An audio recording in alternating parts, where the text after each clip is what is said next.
The dark side of the supernatural world manifests itself in this world through magic.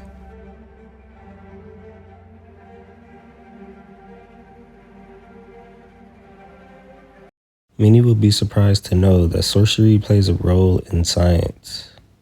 In Revelation chapter 18, verse 23, it says, "For your merchants were the great men of the earth, for by their sorceries were all nations deceived." It was these fallen angels and demons who taught mankind how to make weapons of mass destruction. Some of mankind's greatest inventions has brought us to the brink of our own demise. This may sound crazy to some, but there is a link between the occult and scientific advancements from humans. A scientist by the name of Jack Parsons was known for being the pioneer of modern-day rocketry as well as jet propulsion. He was also a well-known Satanist, and it is even said that he used rituals to help move forward his practices in rocket technology. He was a student of Aleister Crowley, who was the most well-known Satanist in America at the time. Jack Parsons was referred to as the jet-propelled Antichrist. He died in an explosion which some say was a Babylonian ritual.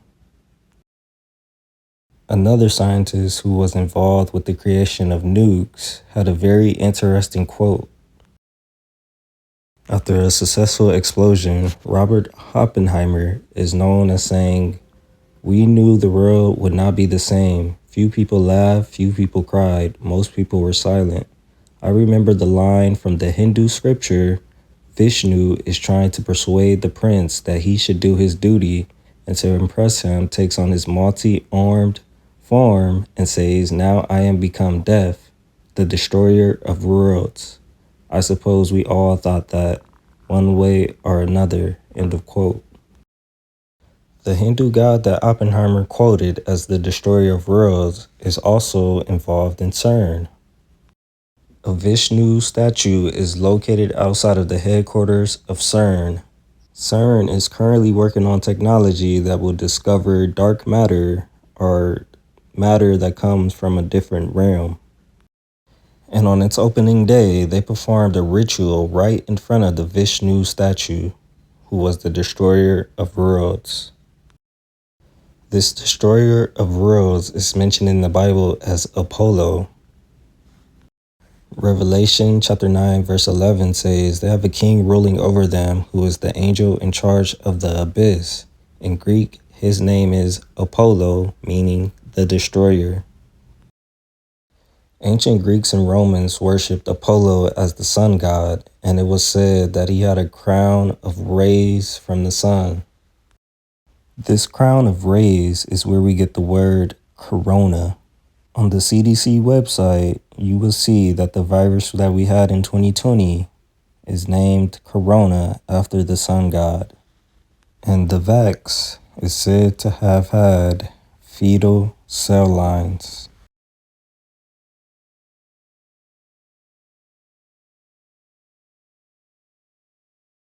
Scientists are not immune from the spiritual warfare that we face in this world. Isaiah 48:13, "You are wearied in the multitude of your counsels. Let the astrologers, the stargazers, the monthly prognosticators stand up and save you from these things that should come upon you." In the book of Revelation, the Most High says he's going to send plagues upon this world as judgment. Like Pharaoh's magicians, scientists are going to explain away the plagues sent from the Most High for you to remain an obedient slave to the system. Don't be deceived. People do not have to look satanic to do the devil's bidding. The devil appears as an angel of light, and so does his followers. Intelligence, we are summoning the demon. You know those stories where there's the guy with the pentagram and the holy water, and he's like, "Yeah, you sure you can control the demon?" Didn't work out. Intelligence, we are summoning the demon. Elon Musk, who is quoted as saying AI is summoning the demon, wants to implant devices into human minds. It wasn't long ago that a Google engineer who worked on artificial intelligence had came out and said, I know a person when I talk to it. He believes that artificial intelligence has come to life. Now, if evil spirits can already possess living human beings, it is not beyond reach for them to take over artificial intelligence. So when singularity occurs, which is humans merging together with artificial intelligent robots, these evil spirits will take over the host for good because it would have changed your entire DNA sequence and you would no longer be fully human. Your soul will be unredeemable. Now, in the past, many tyrants and governments wanted to do it, but nobody understood biology well enough. And nobody had enough computing power and data to hack millions of people.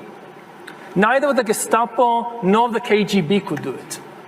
But soon, at least some corporations and governments will be able to systematically hack all the people.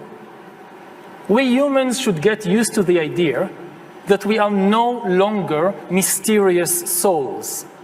We are now hackable animals. AI can create new ideas, can even write a new Bible.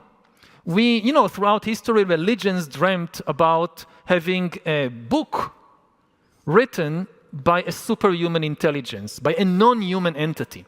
Every religion claims our book, all the other books of the other religions, humans wrote them. But our book, no. It came from some superhuman intelligence. In a few years, there might be religions that are actually correct.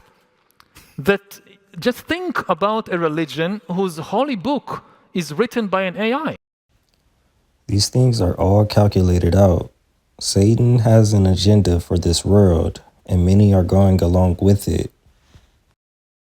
If you aren't applying the word of the Most High into your life, Satan does not care that you call yourself a Christian. As long as you're following along with the rest of the world, he will assimilate you into his agenda. So it's important to be fully aware of what Satan has planned for this world. The end times will be like the book of Exodus. Pharaoh and his magicians are going to do everything they can to keep the system running by the slaves. We must become free and come out of this system, as Yeshua says in Revelation 18. Because in the end times, the Most High is going to destroy those who destroyed the earth. The kings and the great men and the rich men are going to hide in the rocks of the mountains from the face of his wrath. Do not fall victim to their agendas. Spiritual warfare is very real, and it's important that you choose which side you want to be on today. Thanks for watching, and Yah bless.